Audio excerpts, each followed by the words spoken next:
Dear Lady Love TV. For Billionaires and a Princess. Tunghayan na po natin ang ikapitong bahagi. Kinabukas ay naghanda kaming 5 para bumalikin na Miena. Alam kong sa pagbabalik ko sa tahanan ni Yay, dapat buo na yung desisyon ko. Hindi na ako pwedeng umatras pa. Ito na nga, at kung ito ang kailangan kong tatagan ng loob ko.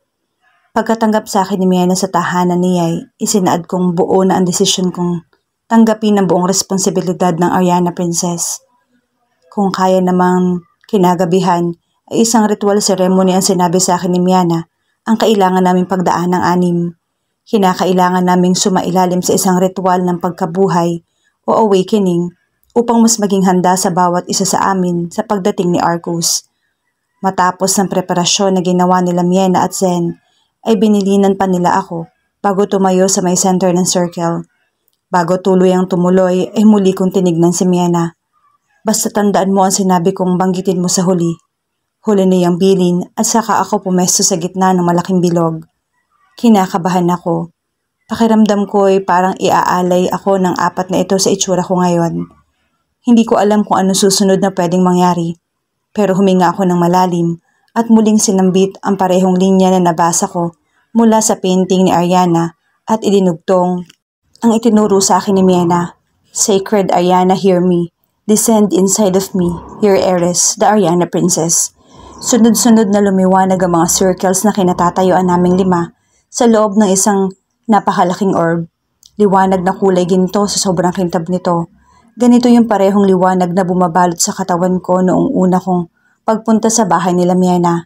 Sabay-sabay pa ding nakapikit at patuloy na nagko-concentrate sina Caris, Alex, Sashi at Sky sa palibot ko. Para silang nakatayong natutulog sa itsura nila. Huwag mo silang hawakan.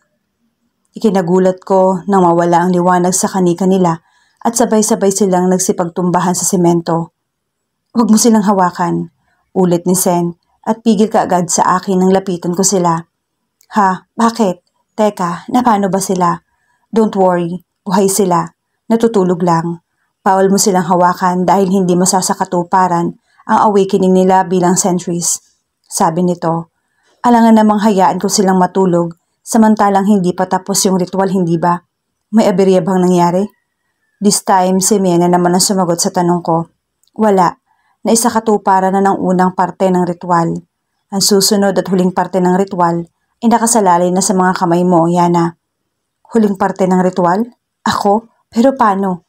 Hinaplos ni Miena mga noo nila, Caris at Alex habang nagsasalita. Sila ngayon ay natutulog ngunit gising na gising ang kanilang diwa sa panaginip na agad naman sinundan ni Zen at doon ay wala na silang kaalam-alam na sila ay isa sa iyong mga sentry. Ni hindi ka rin nila kilala, Yana. Kailangan mo silang sundan doon. Kailangan nilang magising kasabay ng kanilang mga kapangyarihan na magagamit mo sa duelo nyo ni Arcus. You have to do it fast bago ka maunahan sa kanila ni Arcus. You see, inside this dimension na kinalalagyan nila ngayon, ay puro kasinungalingan. A fake world. You have to pursue them back, Yana. Before Arcus does. Kung hindi, habang buhay na kayo makukulong sa fake world na yon. Teka. Susundan? Paano ko sila susundan? At paano ko naman sila gigisingin? Tanong ko. Bigla namang hinawakan ni Miena ang parte ng dibdib ko na kinatatapatan ng puso ko at sinabing, Puso, ito ang lagi nating hindi kayang pikein ng fake world. Maski si Arcus, hindi kayang panghimasukan ang nilalaman ng puso nyo. Kasi walang puso si Arcus. Literally. Pagsingit naman ni Zen. So I have to reach their hearts? Pero bakit ako ang naiwan dito? Hindi ba dapat ako yung ma-awaken? Nalilito na talaga ako. Tanong kong muli. So I have to reach their hearts? As Ariana Princess, ikaw lang ang may kakayahan na gumising sa mga kapangyarihan nila. Sabi ni Miena na nakatingin kila Caris na mahimbing na natutulog. The moment na matagumpayan mong magawa ito, susunod ng kusa ang awakening mo. Dugtong niya. You mean may challenge pa? Ang dismayado kong tanong. Sinagot naman ito ni Zen. Parang gano'n na nga. Isang challenge kung sila ba talaga'y nararapat maging sentries mo at ikaw, Yana, bilang Ariana Princess. Sabi niya. Pero paano kung ma-reach ang hearts nila? Tanong kong muli. Yun ang kailangan mong alamin. Good luck, Yana. Sana magtagumpay kayo. Sabi na lang ni Zen sabay snap ng daliri niya na para bang hipnotismong nagpapikit sa mga mata ko na agad namang nagpatulog sa akin. Agad na napamulat ang mga mata ko sa bango ng nilulutong pasta. Ngunit pagtingin ko sa paligid, bakit parang hindi namin kusina to? HE room ito ng school? Anong ginagawa ko dito? Agad na nakapuko ng interes ko ang kanina pang naghihila ng amoy ng pasta. Napapikit ako habang hinanap ng magaling kong ilong ang pinanggagalingan ng amoy at sa may bandang kaliwa pala ito, sa may kitchen corner. Pagmulat ko muli ng mga mata ko ay nasurpresa akong si Sashi ang nagluluto ng napakabangong pasta. Ikaw pala, Sashi. Mabuti na lang at nakita kita dito. Bati ko pagkakita ko sa kanya. Ngunit mas ikinasurpresa ko pa ang narinig kong sagot niya. Excuse me, do I know you? Paano ka nakapasok dito? Tanong niya. Muntikan nang umiral ang pagka-antipatik ako, ngunit naalala kong fake wall pala to. May mission nga pala ako, at yun ay ang tuparin ng awakening ng mga Sentry Scott para ma-awaken rin ang pagiging Ariana Princess ko. Kaso papaano ko naman yun magagawa kung hindi naman ako kilala ni Sashi? Hello, I'm talking to you. Ang sigaw ni Sashi sa mukha ko. Hindi mo ako kilala? Tanong ko sa halip na sumagot. Obvious ba? Sagot niya na inignore na lang ako at nagpatuloy sa niluluto niya. Ang hirap naman ata ng kalagayan ko. Papaano kung gigisingin itong si Sashi? Kung pag-approach pa lang ihirap na ako. And then naalala ko this is a fake world. Everything around here is fake and sabi nga nila Miena, the only way I can save them is if I reach their hearts. Isang bagay na hindi kaya magsinungaling. Tama ang puso. Sumunod na araw ay nagmistula akong isang stalker. Yes, kababae kong tao, ako pa yung stalker. Tipong kahit saan magpunta si Sasha ay nakabuntot ako. Madalas siya akong sigawan ngunit labas-pasok na lang itong tinatanggap na magkabelang tenga ko. Fortunately, hindi naman ako magawang sakta ni Sashi. Kahit gaano pa niya, nagawang maiirita sa pagbuntot ko sa kanya. Natural lang naman na mairita siya. Popular siya tapos may isang katulad kong bubuntot-buntot sa kanya na daig pa ang obsessed girlfriend or fangirl. Sikat sa school si Sashi. Dahil bukod sa isa siyang magaling na cook at modelo, ay isa ding sikat na action star ang kanyang ama. Ngunit nasurpresa ako nang minsang makita ko si Sashi na tila malalim ang iniisip matapos siya makatanggap na maraming papuri mula sa cookfest na sinalihan niya. Nanalo ka naman bakit malungkot ka? Ang tanong ko. Napatingin siya ng masama sa akin. Andito ka na naman? Bakit ba ang hilig mo akong sundan? Sagot na naman niya. Ikaw naman, hindi ka ba nagsasawa sa pagtataboy sa akin? Tsaka, hindi pa ba obvious na sobrang patay na patay ako sa'yo? Ang sabi ko na halos paulit-ulit ko ng rason sa kanya. Nung una ko nga itong nasabi, awkward pero dahil sa lagi ko nang sinasabi sa kanya, kaya naman natural na lang ito sa akin. Tinaasan lang niya ako ng kilay na sa sinabi ko at muling binaliwala. Natahimik na naman si Sashi matapos kong magsalita. Suit yourself, kung yan ang gusto mo. Nagsimula siya maglakad somewhere. Siyempre sinundan ko na naman siya, like I always do, hanggang sa mapunta kami sa isang malapit na mall. Noong akala ko mamimili ng gamit o mamamasyal si Sashi, ay napahinto kami malapit sa isang boutique stall. Pagkakita ko sa kung sinong tinitignan ni Sashi, ay isang babaeng parang nasa mid-30s na ito. Diretso ang titig niya sa kanya. Hindi kaya mahilig si Sashi sa mga babaeng mas matanda sa kanya, and this woman happens to be Sashi's lover? Gusto mo siya? Ang hindi ko napigilang itanong pagkalapit ko kay Sashi. No way. Nandito ka pa rin? Pwede ba? Huwag kang mga alam. Nakakairita ka. Pakiusap lang. Huwag mo na akong susundan. Sagot ni Sashi sabay walk out paalis ng shop. Hindi naman dapat ako maghahabol sa kanya kung tutuusin. Pero dahil kailangan kong mapalapit sa kanya, kinakailangan kong ibaba yung pride ko nang maging stalker niya. Kaya lang umiral na naman ang pagkaloko-loko niya. Pinaghihintay na naman ako sa labas ng gents restroom. Hindi naman niya talaga ako pinaghihintay, pero sinadya lang niyang hindi lumabas. Since, imagine, daig pa niyang babae kung mag-CR.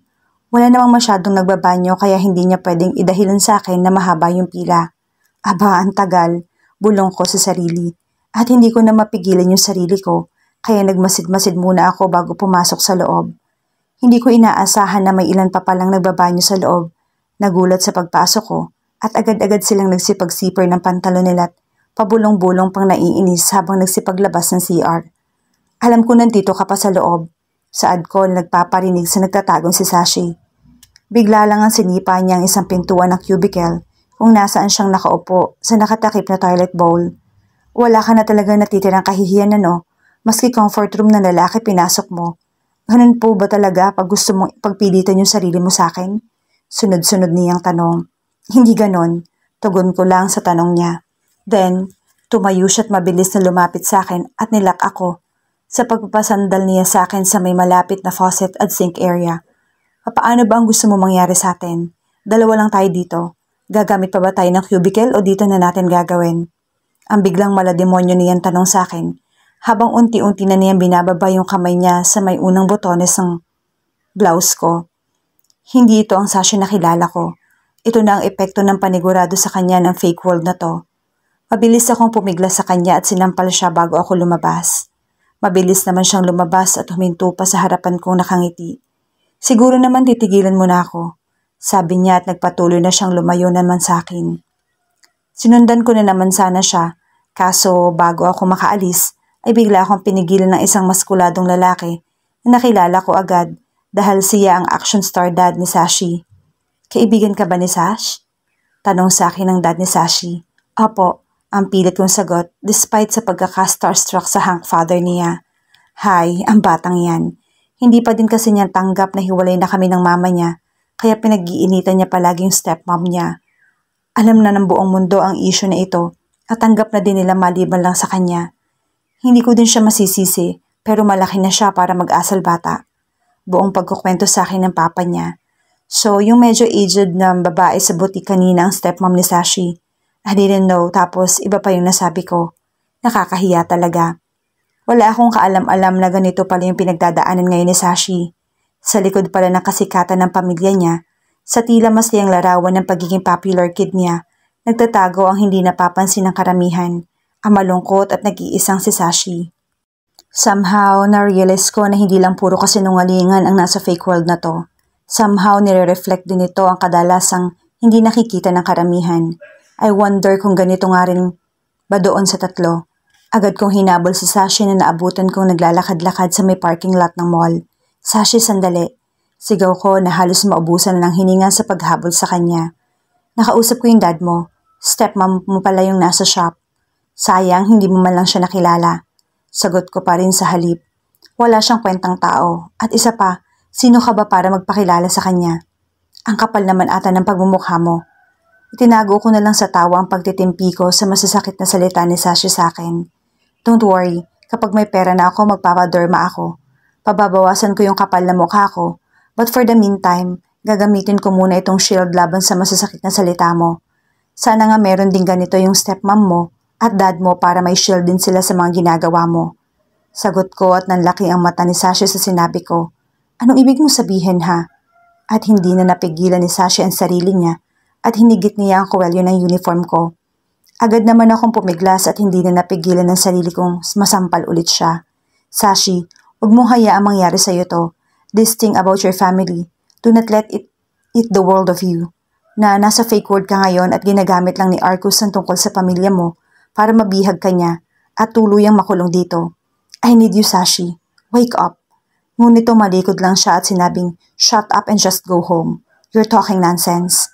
Habang naglalakad na naman siya papalayo sa akin.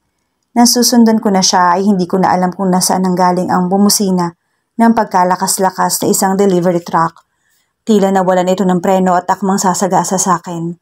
Nanginginig yung mga tuhod ko at hindi ko ito maigalaw para ihakbang. Napapikit na lamang ako at naramdaman na parang may umakap sa akin at itinulak ako.